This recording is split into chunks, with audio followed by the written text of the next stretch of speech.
ओम अज्ञानतिमिरान्धस्य ज्ञानाञ्जनशलाकया चक्षुरुन्मीलितं येन तस्मै श्रीगुरवे नमः।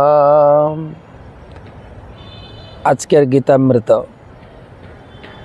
द्वितीय श्लोक प्रथम अध्याय। संजय उवाच दृष्ट्या तो पाण्डवानेकं मूढं दुर्योधनस्तदा आचार्यम् उपसंगम्य राजा वचनम अब्रवीत। तो गतकालकेर क्लासे आमरा शुनेছিলাম धृतराष्ट्र प्रश्न करेছেন যে আমার पुत्र एवं पांडुर पुत्रेरा कुरुक्षेत्रेर माठे गिये कि करलो। संजय उवाच, संजय उत्तर दिलेन, तिनि बोलছেন दृष्ट्वा तु पांडवानेकम, दृष्ट्वा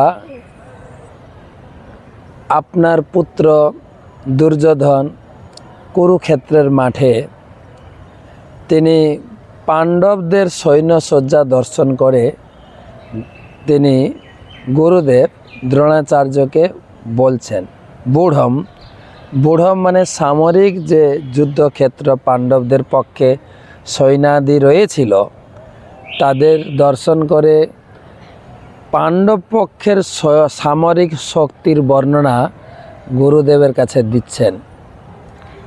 आचार्यम, आचार्य उपसंयम गुरुदेवेर काछे उपस्थित हये राजा वचनम अब्रवीत, राजा दुर्योधन पांडव पक्षेर सैन्येर कथा वर्णना करते चलेছেন। एखाने धृतराष्ट्रेर जे प्रश्न छिलो आमार पुत्र एवं पांडुर पुत्ररा कि करलो, सेई प्रश्नेर सरासरि उत्तर शुरू होच्छे। संजय बोलेन युद्धेर जन्य दुई पक्ष प्रस्तुत हयेछेन, एकदिके पांडव पक्ष एकदिके कौरव पक्ष।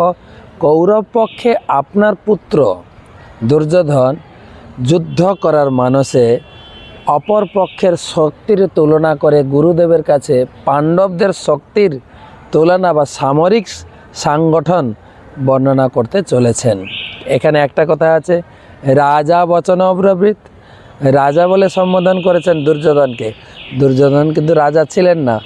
এই রাজা কথাটি কেবল ধৃতরাষ্ট্রকে উৎসাহ দেওয়ার অর্থে দুর্যোধনকে এখানে রাজা বলে সম্বোধন করেছেন। পরবর্তী আলোচনা কালকে।